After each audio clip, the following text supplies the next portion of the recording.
Okay, तो हम आगे बढ़ते हैं। आज का पॉइंट है आयनाइजेशन कांस्टेंट, या उससे पहले पॉइंट देखेंगे ionization of acids and bases. Ionization of acids and basis,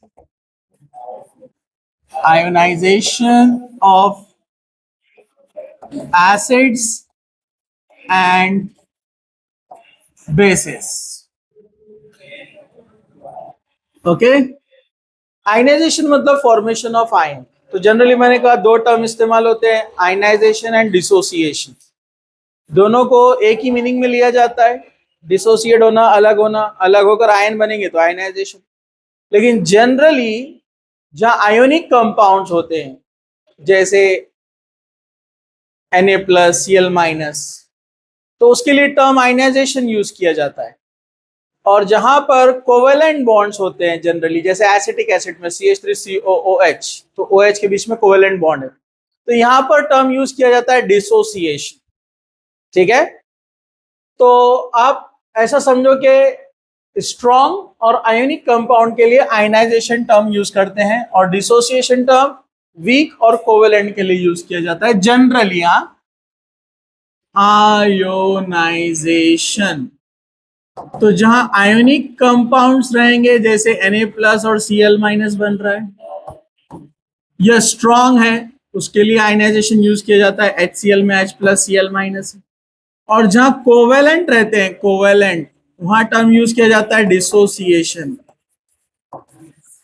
जैसे CH3COOH जब ब्रेक होगा तो बनाएगा CH3COO- एंड H+। तो ये थोड़ा सा डिफरेंस है, लेकिन एक जगह भी टर्म यूज होते हैं। खड़े हो जाओ वहां पर, ठीक है, स्टैंड। चलो, हाँ आ जाओ इधर, खड़े हो जाओ वहां पर, सब लोग इधर देखो। अब इसमें एक पॉइंट है strong electrolyte and weak electrolyte, जिसमें हम स्पेशली देखेंगे यहाँ पर एसिड के बारे में। जैसे मैंने आपको लिस्ट दिया स्ट्रॉन्ग एसिड की, HClO4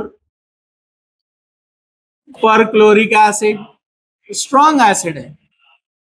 तो जो स्ट्रॉन्ग एसिड रहते हैं ऑलमोस्ट ऑल डिसोसिएट हो जाते हैं, तकरीबन कंप्लीटली डिसोसिएशन होता है उनका H+ एंड ClO4-। वैसे ही फेमस एग्जांपल है, आपने सुना है कई बार, HCl पानी में डाला इसको बन गया H+ एंड Cl-, तो इनका ऑलमोस्ट आयनाइजेशन हो जाता है, पूरे के पूरे आयंस बन जाते हैं। ठीक है, तो ये स्ट्रॉन्ग एसिड्स है। जैसे मैंने अभी बताया आपको HClO4 है, HCl hydrochloric acid, hydrobromic acid, hydroiodic acid etcetera, ये सब स्ट्रॉन्ग एसिड्स। तो वैसे ही स्ट्रॉन्ग बेस भी होते हैं, स्ट्रॉन्ग बेस जो ऑलमोस्ट डिसोसिएट होते हैं, जैसे NaOH तकरीबन डिसोसिएट हो जाता है, ये बनाएगा Na+ एंड OH-। तो ये स्ट्रॉन्ग बेस रहते हैं, लार्ज अमाउंट में OH- मिलेगा। तो एग्जाम्पल है NaOH है, लिथियम हाइड्रोक्साइड है, पोटेशियम हाइड्रोक्साइड है, ऑलमोस्ट फर्स्ट ग्रुप के सभी, फर्स्ट ग्रुप के जितने आते हैं, सीजियम हाइड्रोक्साइड है। सेकेंड ग्रुप के भी कुछ होते हैं जो स्ट्रॉन्ग होते हैं, जैसे बेरियम हाइड्रोक्साइड है। तो यहाँ पर ये स्ट्रॉन्ग बेस है, ऑलमोस्ट ऑल डिसोसिएट हो जाते हैं, ज्यादा से ज्यादा पूरे मैक्सिमम आयंस में कन्वर्ट हो जाएंगे। कुछ होते हैं वीक, कुछ होते हैं weak electrolyte, weak acid base. जैसे एग्जांपल ले लेंगे हम वीक का CH3COOH, ये वीक एसिड है, डिसोसिएशन होगा बनाएगा CH3COO- एंड H+। वैसे ही यहां पर वीक बेस के अंदर NH4OH एग्जांपल है, ये बनाएगा NH4+ एंड OH-। इसमें कम आयन मिलते हैं अपने को, ये इधर ये ज्यादा मिलते हैं। ठीक है, तो वीक और स्ट्रॉन्ग का आपको कंसेप्ट समझ में आ गया। लेकिन अब इसका जो आयनाइजेशन होता है, हम उसको प्रेडिक्ट कर सकते हैं कि ये फॉरवर्ड जाएगा, बैकवर्ड जाएगा, इक्विलिब्रियम किस तरफ जाएगा। तो उसके लिए एक एग्जांपल लिया हुआ है यहाँ पर, जैसे कि एक स्ट्रॉन्ग एसिड हम यहाँ पर लेते हैं HCl। तो एसिड ये स्ट्रॉन्ग है, स्ट्रॉन्ग एसिड है हाइड्रोक्लोरिक एसिड। आपने इसको पानी में डाला H2O के अंदर। अपने को पता है लॉरी ब्रॉन्स्टेड के कंसेप्ट के हिसाब से ये आसानी से प्रोटॉन देता है। जो स्ट्रॉन्ग एसिड रहते हैं वो फटाक से प्रोटॉन दे देते हैं, मतलब ये इलेक्ट्रॉन आकर इनको ले लेगा।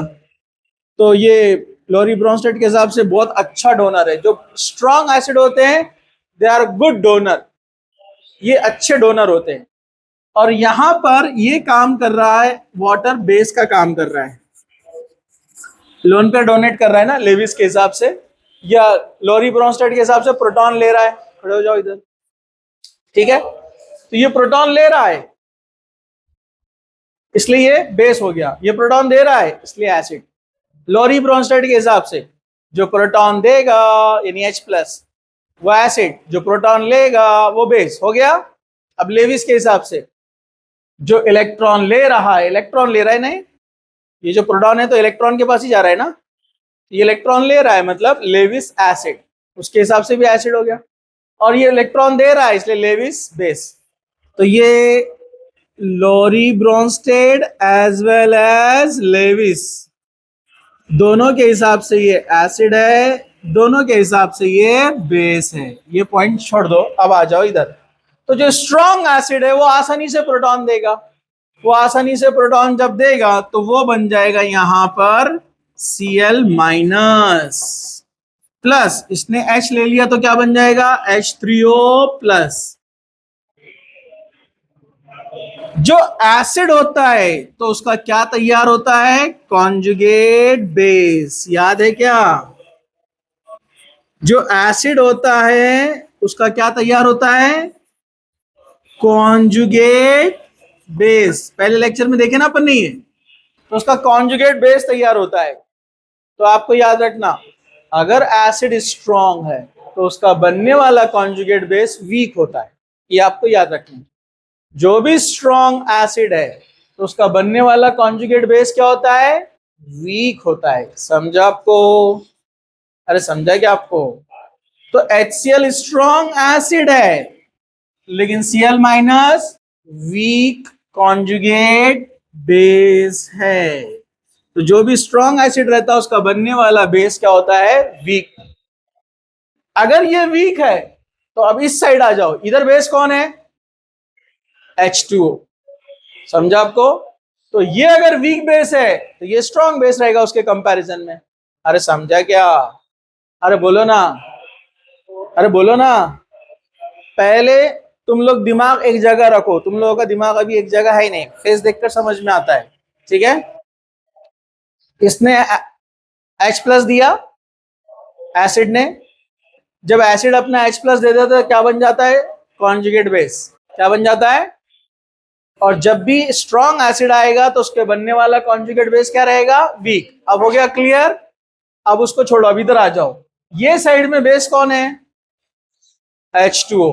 तो अब H2O में और Cl माइनस में कंपेयर करेंगे हम, तो स्ट्रॉन्ग बेस कौन है, H2O। समझ में आ गया आपको। अब H2O स्ट्रॉन्ग बेस है तो वो आसानी से इलेक्ट्रॉन देगा ना, यानी प्रोटॉन को लेगा, मतलब ये रिएक्शन फास्ट होने वाली है। लेकिन इस साइड जब हम आएंगे तो ये जो Cl है H2O के कंपैरिजन में क्या है, वीक बेस है ना, तो ये क्या आसानी से इससे प्रोटॉन ले सकता है, नहीं।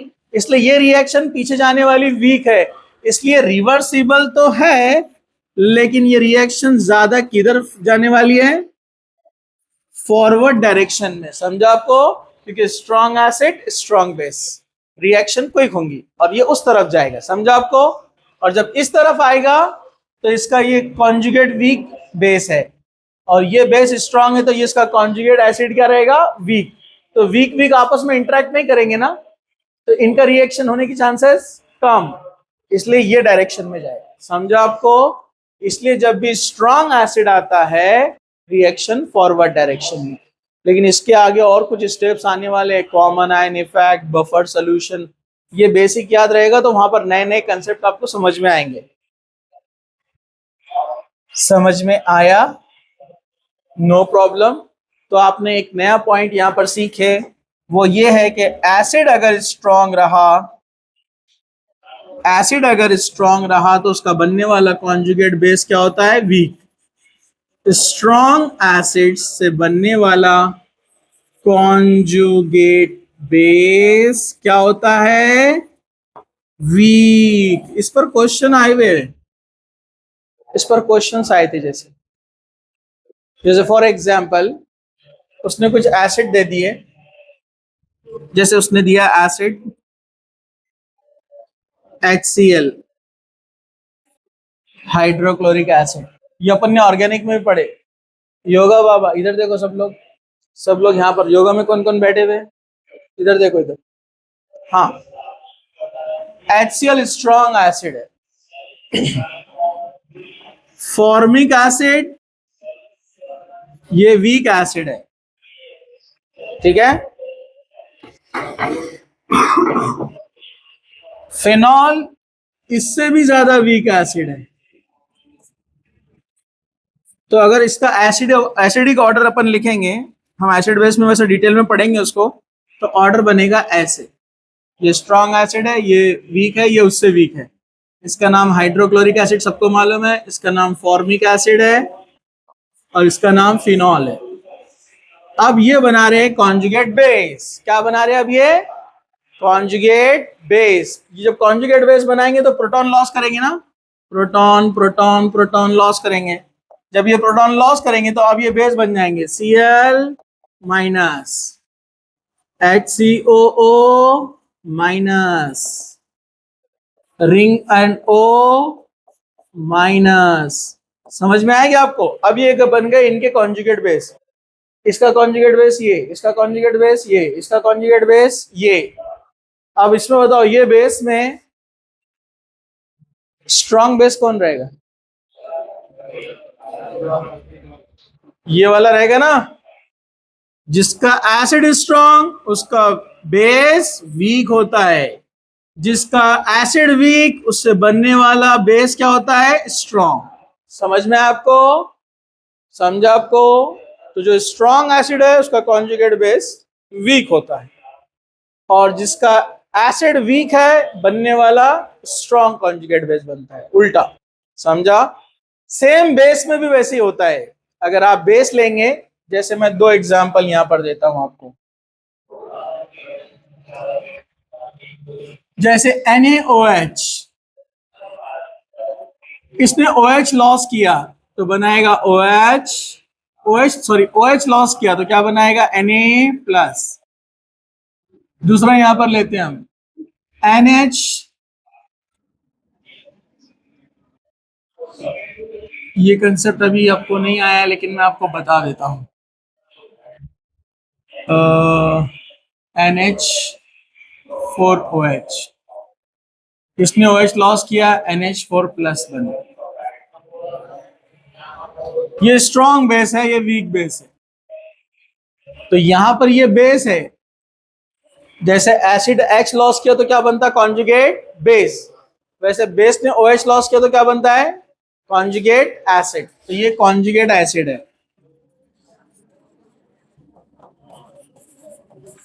तो अब बताओ दोनों में से स्ट्रॉन्ग कौन है? यस, कौन है? ये रहेगा ना, उल्टा रहेगा ना। बराबर है कि नहीं? समझ में आ गया? ठीक है।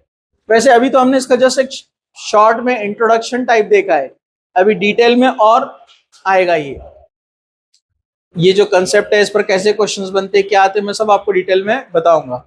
अभी इसको आप थोड़ा सा नोट करो, फिर हम आगे बढ़ते हैं।